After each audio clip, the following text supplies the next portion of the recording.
Praise the lord. ప్రభువైన యేసు నామములో అందరికీ వందనములు. యేసయ్య మాటను ఈ కార్యక్రమాన్ని వీక్షించడానికి ప్రేమతో నేను మిమ్మల్ని ఆహ్వానిస్తున్నాను. ఈ దినము యోహాను సువార్త 11వ అధ్యాయము 45వ వచనం నుండి 57 వచనాల వరకు మనము ధ్యానించుకుందాం.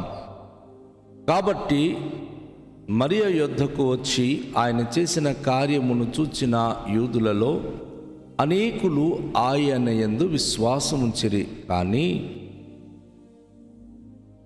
వారిలో కొందరు పరిసయ్యుల యొద్దకు వెళ్ళి యేసు చేసిన కార్యములను గూర్చి వారితో చెప్పిరి. కాబట్టి ప్రధాన యాజకులను పరిసయ్యులను మహాసభను సమకూర్చి మనం ఏమి చేయుచున్నాము, ఈ మనుష్యుడు అనేకమైన సూచక క్రియలు చేయుచున్నాడే, మనం ఆయనను ఇలాగున చూచుచు ఊరుకుని నెడలా అందరూ ఆయన యందు విశ్వాసముంచెదరు. అప్పుడు రోమియులు వచ్చి మన స్థలమును మన జనమును ఆక్రమించుకొందురని చెప్పిరి.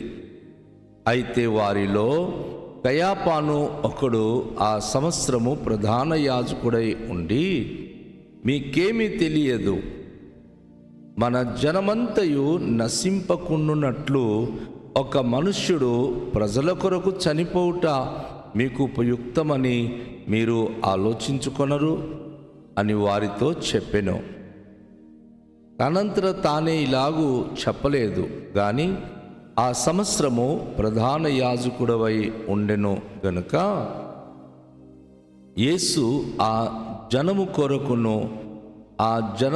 కొరకు మాత్రమే కాక చెదరిపోయిన దేవుని పిల్లలను ఏకముగా సమకూర్చుటకును చావనై ఉన్నాడని ప్రవచించాను.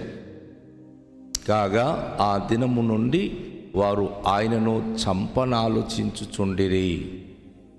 కాబట్టి యేసు అప్పటి నుండి యూదులలో బహిరంగముగా సంచరింపక అక్కడి నుండి అరణ్యమునకు సమీప ప్రదేశములోనున్న ఎఫ్రాయిము ఊరికి వెళ్ళి అక్కడ తన శిష్యులతో కూడా ఉండెను. మరియు యూదుల పస్క పండుగ సమీపమై ఉండెను గనుక అనేకులు తమ్మును తాము శుద్ధి చేసుకున్నటకై పస్క రాక మునుపే పల్లెటూళ్ళలో నుండి యెరూషలేమునకు వచ్చిరి. వారు వారు యేసును వెదకుచు దేవాలయములో నిలువబడి, మీకేమి తోచుచున్నది, ఆయన పండుగకు రాడా ఏమి అని ఒకరితో ఒకడు చెప్పుకొనిరి. ప్రధాన యాజకులు పరిసయ్యులు ఆయన ఎక్కడ ఉన్నది ఎవరికైనాను తెలిసి ఉన్నడలా తాము ఆయనను పట్టుకొనగలుగుటకై తమకు తెలియచేయవలెనని ఆజ్ఞాపించి ఉండిరి. ప్రియ దేవునికి బిడ్డలారా, ప్రభువైన యేసుక్రీస్తు వారి యొక్క ఈ మాటల్లో యేసు ప్రభువారు చావడానికి గల ఉద్దేశము ఎంత మహోత్తరమైనదో కయాపా అనే ప్రధాన యాజకుడు ఆయన ప్రవచించిన ఒక దివ్య సందేశము ఈ దినాన మనకు కనిపిస్తూ ఉంది. యేసు ప్రభువారు ఎప్పుడైతే లాజరును మృతుల నుండి లేపి ఉన్నాడో, చాలామంది మరియ దగ్గరికి వచ్చి ఆ కార్యమును బట్టి అనేక మంది యేసు ప్రభునందు విశ్వాసం ఉంచిరి. ఎందుకంటే చాలామంది యూదులు మరియను మార్తను ఓదార్చడానికి బెతనియకు వెళ్ళి ఉంటిరి. యేసు ప్రభువారు కూడా అక్కడికి వెళ్ళి సమాధిలో 4 రోజులు కుళ్ళిపోయిన శవాన్ని లేవనెత్తిన తర్వాత అశేష ప్రజలు, వారి బంధుమిత్రులు ఎంత ఆశ్చర్యమని యేసు ప్రభువారు చేసిన ఈ మహత్కార్యముల కొరకు తన యందు విశ్వాసముంచటం ప్రారంభించారు. అయితే ఎక్కడ మంచి జరిగినా అక్కడ ప్రక్కనే చెడు ఉంటుంది. చాలామంది యూదులు యేసును నమ్ముతున్నారన్న సంగతి తెలుసుకొని పరిసయ్యులతో కొంతమందికి ఉన్నటువంటి సంబంధాన్ని బట్టి వారు పరుగులెత్తుకుంటూ పరిసయ్యుల దగ్గరికి వెళ్ళి యేసు చేసిన కార్యముల గురించి చెప్పడం ప్రారంభించారు. ఈరోజు సంఘంలో అద్భుతాలు కానీ సంఘంలో పరిచర్య బాగా జరుగుతున్నప్పుడు కొందరు వెళ్ళి కుట్రదారులతో మాట్లాడతారు. పలానా సంఘం ఇలాగైపోతుంది, పలానా పాస్టర్ ఇలా చేశారు. వెంటనే కుట్రదారులు ఆ సంఘం మీద ఏదో నేరమోపం చేసి వెళుతున్న ప్రజలకు చెదరగొట్టడానికి వాళ్ళు ప్రయత్నాలు చేస్తారు. అది ఈరోజు కాదు దేవుని బిడ్డలారా. యేసు ప్రభు ఉన్న దినాల్లో కూడా ఆయన మంచి చేస్తుంటే వెనకల తన కొరకు చెడు ఆలోచించేవారు లేకపోలేదు. అయితే ఆయన చేసిన కార్యం గురించి ఎప్పుడైతే ప్రధాన యాజకులు పరిసయ్యులకి చెప్పారో అప్పుడు వెంటనే ప్రధాన యాజకులు పరిసయ్యులు మహాసభను సమకూర్చి, మహాసభ అనగా సెన్హెడ్రిన్, అందులో కొందరు సభ్యులు ఉంటారు. ఆ యొక్క మతపరమైనటువంటి కానీ యూదులకు సంబంధించినటువంటి ఏదైనా విచారణ చేయాలన్నప్పుడు సెనడ్రిన్ అనేటటువంటి ఆ మహాసభ సమకూడి వారు ఏదైతే నిర్ణయిస్తారో ఆ నిర్ణయానికి అందరూ కట్టుబాటు ఉంటారు. వారందరూ కూడా సెనడ్రిన్ సభలో సమకూడి ఈ మనుష్యుడు అనేకమైన సూచక క్రియలు చేయుచున్నాడు, మనము గనుక ఇలాగే చూస్తూ ఊరుకుంటే అందరూ ఆయనకి నమ్మేస్తారు, విశ్వసిస్తారు. అప్పుడు రోమియులు వచ్చి మన స్థలమును మన జనమును ఆక్రమించుకుందురని చెప్పి ఎంత పనికి మాలిన దౌర్భాగ్యమైన తలంపులు యూదులు కలిగి ఉన్నారు చూడండి. ఈరోజు కూడా చాలామంది ఇలాంటి పనికి మాలిన మనస్సు కలిగి ఉన్నారు. ఎవరైనా గనక యేసు ప్రభును నమ్ముకొని, ఏ గ్రామమైన గనక యేసు ప్రభును నమ్ముకొని చర్చ్ కట్టి ఆత్మీయంగా గ్రామస్తులందరూ నమ్ముకుంటే, ఓయ్ మీరందరూ నమ్మేస్తున్నారు, వేరే పరాయి దేవుడు ఇతను, పరాయి దేశస్తులు వచ్చి ఆ బ్రిటిష్ వాళ్ళు వచ్చి మన దేశానికి మరలా ఆక్రమిస్తారు. గమనించండి, రోమియోలు అప్పుడు పరిపాలించేవారు కాబట్టి ఆ రోజు ఆ యూదులు రోమియోలు మళ్ళీ వచ్చి మన ఊరు తీసుకుంటారు, మన సర్వస్వం తీసుకుంటారని ఒక మూర్ఖపు మాట్లాడుతున్నారు. ఈరోజు యేసు ప్రభువును నమ్ముకున్న దేవుని ప్రజలకు కూడాను చాలామంది మూర్ఖత్వం కలిగిన వారు, అంటే అసలు వివేక శూన్యులైన వారు మరలా బ్రిటిష్ వాళ్ళు వచ్చి తీసుకుంటారు, మరలా మన ఊరంతా కూడా, మన ప్రాంతం అంతా కూడా, మన ప్రజలందరూ కూడా బ్రిటిష్ వాళ్ళకి అమ్మేస్తున్నారు వీళ్ళు. అంటే ఎంత ఫులిస్ అంటే ఆ రోజుల్లో బ్రిటిష్ వాళ్ళు వ్యాపారానికి వచ్చారు, వచ్చి స్థిరపడి ఇవన్నీ వారు స్వాధీనపరుచుకున్నారు. రోమీలు కూడాను వారు యెరూషలేము ప్రాంతం అంతా కూడాను వ్యాపారానికి వచ్చి దానిని జయించి దాన్ని కబ్జా చేసి వారు ఏలుబడి చేస్తున్నారు. అయితే యేసు ప్రభును నమ్మడానికి, దేవుని నమ్మడానికి ఆ ఇతర దేశస్తులు వచ్చి కబ్జా చేయడానికి ఏమైనా సంబంధం ఉందా? కానీ మూర్ఖత్వం చాలామందికి. ప్రభును నమ్మడానికి ఇష్టం లేకపోయినప్పుడు ఇలాంటి పనికి మన మాటలాడి ఇతరుల మనసును గాయపరుస్తారు. ఇక్కడ సెన్హడ్రిన్ అని చెప్పి పెద్ద సభలో చాలామంది నాయకులు ఉన్నారు. వారందరికీ వచ్చినటువంటి దౌర్భాగ్యమైన మనస్తత్వం ఏమిటంటే, అందరిగానే యేసు ప్రభుని నమ్మేస్తే, అసలు యేసు ప్రభువాడు యూదుడు, యేసు ప్రభువారు యూదయ జనాంగంలో పుట్టి పెరిగిన ఆయన. రోమియోలు వచ్చి ఎందుకండి వీరి దేశాన్ని కబ్జా చేస్తారు, మన స్థలాలు మన జనానికి వాళ్ళు ఆక్రమించేస్తారని ఒక పనికి వాళ్ళ ఫులిస్ మాటను ఆ సభలో వారు మాట్లాడుకున్నారు. అంతలో వారి మధ్య ఆ సంవత్సరానికి ఒక ప్రధాన యాజకుడిగా ఉన్నటువంటి ఆ వ్యక్తి లేచి ఏమంటుంటే, మీకేం తెలియదు, అసలు జరగాల్సిన విషయం గురించి మీకేం తెలియదు అని చెప్పి ఆయన ఒక ప్రవచనాత్మకమైన ఒక మాటను అక్కడ తెలియచేస్తున్నాడు. ఆయన ఏమంటున్నాడంటే, మన జనమంతయు నశింపకుండునట్లుగా ఒక మనుషుడు ప్రజల కొరకు చనిపోవటం మీకు ఉపయుక్తమని మీరు ఆలోచించుకొనరు.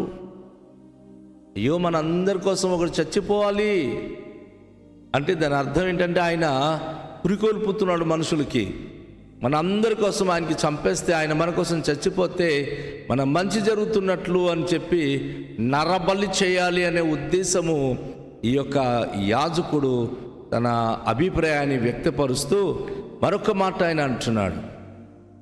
జనమంతటి కొరకు ఆయన చనిపోవడమే కాదు, తనంతట తానే ఇలాగ చెప్పలేదు, కానీ ఆ సంవత్సరానికి ఆయన ప్రధాన యాజకుడు ఉండడం బట్టి ఆయన చెప్తున్నాడు. కానీ మరొక మాట కూడా ఆయన అంటున్నాడు.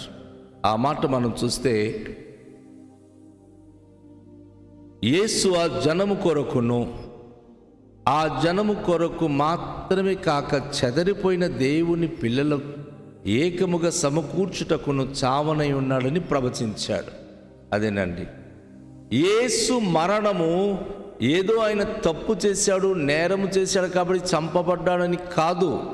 అక్కడ ఉన్నటువంటి ప్రధానమైన ఉద్దేశం, ఈరోజు చాలామంది మన క్రైస్తవులు కాని బిడ్డలు కూడా ఈ మాట తెలుసుకోవాలి.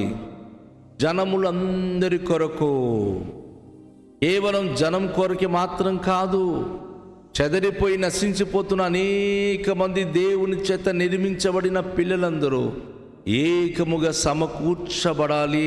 వారందరికీ సమకూర్చడానికి చావనై ఉన్నాడు. అంటే యేసయ్య చనిపోతేనే తప్ప ఈ జనములు సమకూర్చబడరు, ఈ రాజ్యాలు సమకూర్చబడదు. ఒక్కసారి ప్రపంచ పట్టానికి వెళ్ళి ఆలోచిస్తే క్రైస్తవులు అనే ఒక మాట గనుక మనం ఆ నినాదం గనుక ప్రశ్నించగలిగితే, ప్రతి దేశములో చర్చిలు ఉన్నాయి. ప్రతి దేశములో అనేక శేష ప్రజలు ప్రభును నమ్ముకుంటున్నారు. ఒక దేశానికో, ఒక జనాంగానికో, ఒక ప్రాంతానికో యేసు ప్రభు రాలేదు. వాస్తవానికి మన భారతదేశము గురించి చాలామందికి చరిత్ర తెలియక బ్రిటిష్ వాళ్ళు తెచ్చిన దేవుడు అంటున్నారు. కానీ మన భారతదేశంలో కూడాను ఒకనొకప్పుడు అసలు ఏ దేవుడికి పూజించాలో తెలియని అయోమయంలో ఉండేటటువంటి రోజులవి. బుద్ధుడు దేవుడని బుద్ధుడు బోధించిన దాన్ని బట్టి బుద్ధుడికి దేవుడు అనుకున్నారు. తర్వాత హైందవులు అందులో చేరి వారి విగ్రహాలు పెట్టుకొని లేదు మన దేవుడే నిజమైన దేవుడు అని వీళ్ళన్నారు. కొన్ని శతాబ్దం నుంచి ఈ పరిస్థితులు వస్తూ ముస్లిమ్స్ వచ్చారు. వారు అనేక మంది కన్వర్ట్ చేశారు. వారు కూడాను వారి యొక్క సామ్రాజ్యాన్ని విస్తరింపచేశారు. కానీ అన్నిటికీ అరకొరగా ఉండిపోయింది. కానీ యేసు ప్రభువారు మొదటి శతాబ్దంలో ఈ యొక్క భారతదేశానికి వచ్చిన తోమగారి ద్వారా యేసు ప్రభువారి యొక్క వార్త ప్రకటించబడిన తర్వాత ఈరోజు దేశములో కొన్ని లక్షల మంది ప్రభును నమ్ముకున్నారు. కొన్ని లక్షల సంఘాలు స్థాపించడం జరిగింది. అయితే యేసు ప్రభు ఒక జనాంగం గురించి కాదు, నశించిపోయిన ప్రతి ప్రజల కొరకు ఆయన చావనై ఉన్నాడని చెప్పి ప్రధాన యాజకుడు ప్రవచించినప్పటి నుంచి ఆ దినము నుండి వారు ఏం చేస్తున్నారంటే, అయితే ఆయనకి చంపేస్తే మంచిది కదా, అందరూ యూనిటీ అవుతారు అని చెప్పి యేసు ప్రభును చంపాలని ఎదురు చూస్తున్నారు. వారు యేసును వెదకుచు దేవాలయములో నిలబడి, మీకేమి తోచుచున్నది, ఆయన పండుగకు రాడా ఏమి అని ఒకరితో ఒకడు చెప్పుకొనిరి. ఎందుకంటే యూదులకు పస్కా పండుగ అనేటటువంటిది చాలా ప్రాముఖ్యమైన పండుగ. ఆ పండగకి ఆయన వస్తాడని ఎదురు చూస్తున్నారు. అయితే ప్రధాన యాజకులు కొందరికి అంటున్నారు, ఆయన వచ్చినంటేనే ఆయన ఎక్కడున్నాడో మాకు చెప్పండి, ఎందుకంటే ఆయనకి చంపితేనే కానీ మరి మన దేశాలు, మన ప్రజలకు మరి మంచి జరగదు అని యేసయ్య చావుకు వారు కోరుకుంటున్నారు. నా సహోదరి సహోదరుడా, దేవుని వర్తమానమే నన్ను నీ కొరకు, నా కొరకు, నీ కొరకు, నీ కుటుంబం కొరకు, మనందరి కొరకు ఐక్యపరచాలని, ప్రభుతో తండ్రితో ఐక్యపరచాలని యేసయ్య చనిపోయాడు. ఆయన మరణం ద్వారా మనం ఐక్యపరచబడ్డాం. ఆయన మరణం ద్వారా మనము విజయము సాధించి ఉన్నాం, రక్షణ పొంది ఉన్నాం. రండి తలలుంచుకొని ప్రార్థన చేద్దాం. దయగల తండ్రి, మీకు వందనాలు. మా ప్రభువా, మా కొరకు మమ్మను ఐక్యపరచుట కొరకు కలువరి శిలువలో చనిపోయిన మా ప్రభువైన యేసుక్రీస్తును బట్టి తండ్రి మీకు కృతజ్ఞతలు చెల్లిస్తున్నాం. మేము మీలో ఏకమై ఉండి ప్రభువా, మీలో మేము ప్రభువా కలిసి జీవించడానికి, మీ రక్షణ పొందడానికి మా ప్రభువైన యేసుక్రీస్తు ద్వారా మాకు ఇటు ఉచిత రక్షణ ఇచ్చినందుకు కృతజ్ఞతలు చెల్లిస్తూ ఈ దినము ఈ వర్తమానం విన్న ప్రతి ప్రియ బిడ్డలు ఆ రక్షణ అనుభూతిలో ప్రభువా సంతోషంగా మీకు మహిమ కలిగేది భాగ్యము అనుగ్రహించుమని యేసు నామములో ప్రార్థిస్తున్నాము తండ్రి, ఆమేన్. అందరికీ షాలోం. ప్రభు మనలను దీవించునుగాక.